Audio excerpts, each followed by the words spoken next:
اب ہم ستمبر کے تیسرے ہفتے میں کھڑے ہیں. ابھی تک کنزیومرز کے لیے بینکس کی کوئی پراپر پروڈکٹ یا فائنینسنگ پلان جاری نہیں ہوا ہے. اہم بات یہ بھی ہے کہ کنسٹرکشن ایمنسٹی 31 دسمبر کو ختم ہو جائے گی اور 31 دسمبر تک سرمایہ کار اور خریدار سے آمدن کے ذرائع نہیں پوچھی جائیں گی. یعنی تعمیراتی عمارات میں اب صرف 14 ہفتے باقی رہ گئے ہیں. یہ پوری صورتحال وزیر اعظم کی خواہش کہ ملک میں تعمیراتی انقلاب پیدا ہو, کنسٹرکشن پروجیکٹس زیادہ سے زیادہ ہو, اور اس کے ساتھ ہی لاہور اور کراچی کے لیے ان کے یہ ڈریم پروجیکٹس, ان تمام امور پہ اس پورے ماحول پہ بات کرنے کے لیے ہم نے دعوت دی ہے. ہمارے ساتھ موجود ہیں جناب Zeeshan Ali Khan, chief executive officer زمین.com. بہت بہت شکریہ ذیشان صاحب, آپ نے ہمیں پھر جوائن کیا. آپ کی ہاتھ, آپ کی انگلیاں رہتی ہیں نبض پہ, اس پورے معاملے میں پلس پہ, کہ یہ اب کئی ہفتے ہو گئے ہیں کنسٹرکشن پیکیج اور اس کے تمام جو منسلکہ چیزیں ہیں وہ حکومت نے لانچ کر دی ہیں. اسٹیٹ بینک نے, ایف بی آر نے, حکومت کی جانب سے بجٹ کی تمام چیزیں سامنے آ گئی ہیں. ایک ماحول بنتا آپ کو نظر آ رہا ہے اوور آل, اگر ہم پورے ملک میں کنسٹرکشن کے حوالے سے بات کریں, نئے پروجیکٹس کے حوالے سے بات کریں تو؟ جی کامران صاحب, بہت بہت شکریہ. آپ نے بجا فرمایا کہ اس وقت جو مارکیٹ میں حالات ہیں اس کا امپیکٹ نظر آنا شروع ہو گیا. ہم جو مارکیٹ میں دیکھ رہے ہیں جس کنسٹرکشن ریلیف پیکیج کی وجہ سے دو جگہوں پہ موومنٹ نظر آ رہی ہے. جی, ایک وہ جو پراپرٹی کی ٹرانزیکشن والیوم ہے, یعنی پراپرٹی کی خرید و فروخت, اس میں اضافہ نظر آ رہا ہے. لیکن یہ پراپرٹی وہی ہے جو آلریڈی ایگزسٹ کرتی تھی گراؤنڈ پہ, جس کے اندر ٹرانزیکشن والیوم کی بینیفٹ کی وجہ سے لوگوں کا ایک کاروبار چل پڑا ہے. اگر اس کو اس حوالے سے دیکھا جائے کہ شارٹ ٹرم ریلیف کے پوائنٹ آف ویو سے کہ کرونا آیا اور اس کی وجہ سے ایک اسٹیمولس پیکیج چاہیے تھا, تو I think this has been a very fruitful push. اور اس میں ہم دیکھ رہے ہیں کہ آپ کے ڈفرینٹ ایریاز میں, سیگمنٹس میں پراپرٹی کی پرائسز اوپر بھی چلے گئی ہیں. ایک میں اس کو بہت پازیٹیو نہیں کہتا, this is something important to realize کہ پراپرٹی کے اندر ٹریڈنگ اور فلپنگ بھی شروع ہو گئی ہے. تو جہاں پہ سرمایہ کاری آ رہی ہے, جہاں پہ پراپرٹی خریدی بھی جا رہی ہے, اس کے اندر پراپرٹی کا کاروبار جو ٹریڈنگ فلپنگ والا رکا ہوا تھا, جو کہ مارکیٹ کے لیے اتنا اچھا نہیں بھی ہوتا, بیکاز اس کے اوپر بیانہ پہ بیانے کے اوپر بیانہ پہ بیانے کے بنا تو وہ پرابلمس بھی لے کے آتے ہیں. But all in all I think it's becoming fruitful. یہ اس پیکیج کی وجہ سے ایک بینیفٹ وہ نظر آ رہا ہے.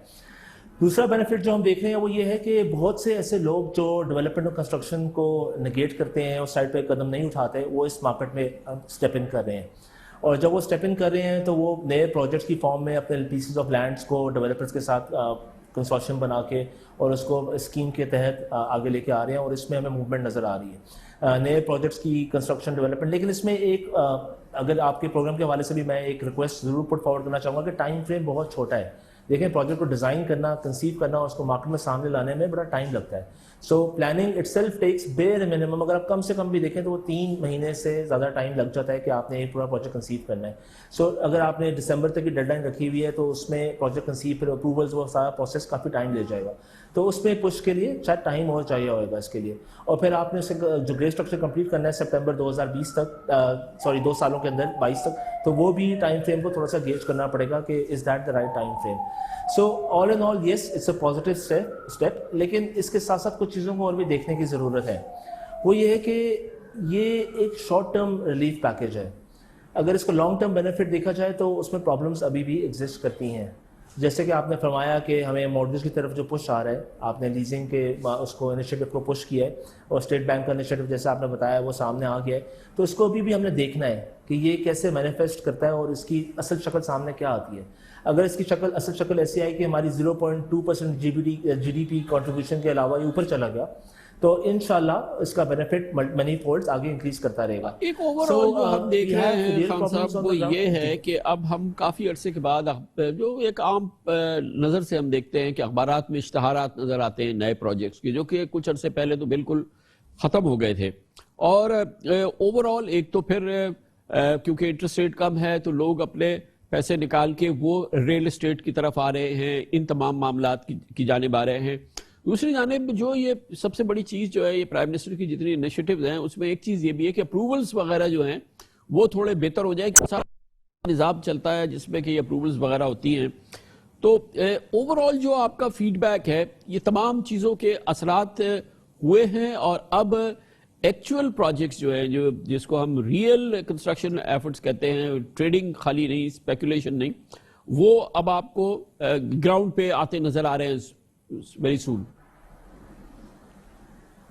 جی دیکھیں انشاءاللہ پروجیکٹس کی والیوم انکریز ضرور کر رہی ہے، اور اس میں جیسے آپ نے بتایا ہے کہ کچھ بلیک مارکیٹ ہے وہ بھی ایکٹیویٹ ہو گئی ہے، تو اس میں لوگ اپنے پیسے کو وائٹ بھی کر رہے ہیں، تو that's another set of problems جو گورنمنٹ کو دیکھنی پڑے گی۔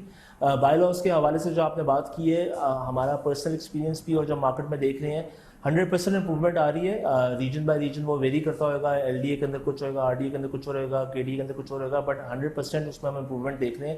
اس میں یہ کہ ون ونڈو آپریشن کی وجہ سے وہ پریشر بہت زیادہ ہے اداروں پہ، so they are actually operating at a faster pace. البتہ آپ کے جو اپروول کی کوانٹم ہے نا ابھی بھی وہ بہت زیادہ ہے۔ آپ نے ایل ڈی اے کے پاس جانا ہے، آپ نے واسا کے پاس، ٹیپا کے پاس، ایپا کے پاس، ڈیفینس کے پاس جانا ہے آپ نے، پھر آپ نے سول ایویشن کا اگر وہ آ جاتا ہے اینگل تو وہ لینا ہے، پھر ٹریفک والوں کو، سو سارے اگر آپ اینگلز دیکھیں اس کو کنسالیڈیٹ کر کے one window operation in true sense اگر بنا دیں، اور جہاں پہ آپ ایک جگہ سے ہی سارے اپروولز حاصل کر سکیں، بیکاز یہ 7 اپروولز لینا کوئی آسان کام نہیں ہے، اور اندر گیپس بھی ہیں۔ جتنے زیادہ کمیٹیز، جتنا زیادہ اسٹرکچر ہوئے گا آپ کا یہ پروسیس، جتنا بڑا اسٹرکچر ہوئے گا اتنا مشکل کام ہوئے گا۔ تو ہماری تو تجویز یہی ہوئے گی کہ اس کو آپ اور شارٹن کریں۔ امپروومنٹ ڈیفینیٹلی آ رہی ہے، بٹ اور بہتر کام ہو سکتا ہے اس میں۔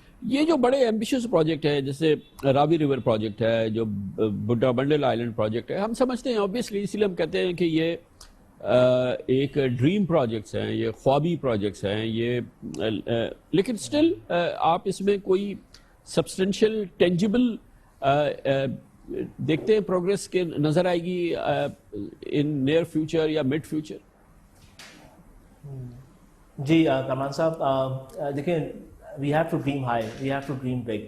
تو میں جہاں تک یہ پروجیکٹ کا انیشیٹو ہے اس کو تو ضرور سہراؤں گا کہ تھنکنگ اور تھاٹ پروسیس بہت اچھی ہے، البتہ چیلنجز بھی اتنے ہی بڑے ہیں، جتنی بڑا خواب اتنے بڑے چیلنجز آپ کو اس طرح کے ضرور آئیں گے کہ دیکھیں یہ پروجیکٹ تو بہت عرصے سے کنسیو ہو رہا تھا، 1947 سے جب سے پاکستان بنا، ایک تھاٹ تھی کہ جی ریور راوی کے اوپر ریور تھیمز کی طرح ایک پورا پروجیکٹ کنسیو کیا جائے، اور آپ کو ریور کے بینیفٹس لے کے اور آبادی کو بڑھایا جائے اور سائڈ پہ ڈیولپمنٹ کی جائے۔ البتہ اس کے اوپر کافی کام ہوتا رہا، یہ سائز بھی اس کا انکریز ہوتا رہا، پہلے 50,000 ایکڑ پہ بات ہو رہی تھی، اب 1 لاکھ ایکڑ پہ چلے گئے ہیں، اور 14 لاکھ اگر آپ نے اس کے اندر ریزیڈینشیل یونٹس بنانی ہے۔ So the major challenges, environmental challenge کو بھی چھوڑ دیں، چلیں ہم ایگریکلچر چیلنج کو بھی چھوڑ دیں، آپ نے گرین لینڈ تو بہت ہے لاہور کے اندر۔ دا پرابلم از کہ آپ نے افورڈیبل ہاؤسنگ جو لے کے آنی ہے، اس میں اصل میں جو چیز سامنے آئے گی کہ یہ کس پرائس پوائنٹ پہ پرائیویٹ سیکٹر کے ساتھ کس طرح کا آپ کا جوائنٹ وینچر بلڈ اپ ہوتا ہے۔ اس میں اگر پرائس پوائنٹ صحیح نہیں ہوئے گا اور اینڈ میں آپ نے 1 کنال کا پلاٹ اگر 1 کروڑ روپے کا یا 80 لاکھ روپے کا ہی نکالا، تو وہ چیلنج ایڈریس کرنا ضروری ہے، بیکاز ہمیں اوور پاپولیشن کا لاہور میں کچھ حد تک ایشو ہے۔ مطلب اگر آپ پاکستان کی پاپولیشن ڈینسٹی دیکھیں، ہاؤس ہولڈ ڈینسٹی، تو ایک گھر میں 6 سے زیادہ لوگ رہتے ہیں، جبکہ ہمارے نیبرنگ کنٹریز میں، انڈیا میں یا بنگلہ دیش میں آپ دیکھیں تو وہ 4-5 کے لگ بھگ ہے، and it's a surprising fact. تو اس لحاظ سے دیکھا جائے تو اس لوگوں کو گھروں سے نکالنا ہے اور فیملیز کے لیے اور اپرچونیٹیز کریٹ کرنی ہے، بٹ یٹ اگین آپ نے افورڈیبلٹی کو بھی دیکھنا ہے۔ سو ایک بہت بڑا میجر چیلنج ہے کہ horizontal is a good answer, but it's not absolutely the right answer. ساتھ ساتھ ورٹیکل جیسے آپ کی ہائی رائزز، لیکن کراچی میں تو ورٹیکل کی بات ہو رہی ہے نا، یہ جو آئلینڈز پہ پروجیکٹ کی بات کر رہے ہیں، بڈا آئلینڈ، بنڈل آئلینڈ، وہ تو ورٹیکل ہے۔ جی بالکل، میں راوی فرنٹ کے حوالے سے بات کر رہا تھا۔ اب اگر کراچی کی سائڈ پہ آ جاتے ہیں تو again it's a good initiative. دیکھیں کامران صاحب، نیا پاکستان کو لے لیں یا ان انیشیٹوز کو لے لیں، price point is the major determining factor. اگر پرائس پوائنٹ صحیح نہیں ہوئے گا تو یہ صرف ایک انویسٹمنٹ پروڈکٹ بن جائے گا۔ بہت بہت شکریہ، بہت شکریہ جناب ذیشان علی خان ہمارے ساتھ موجود ہے، CEO زمین.com۔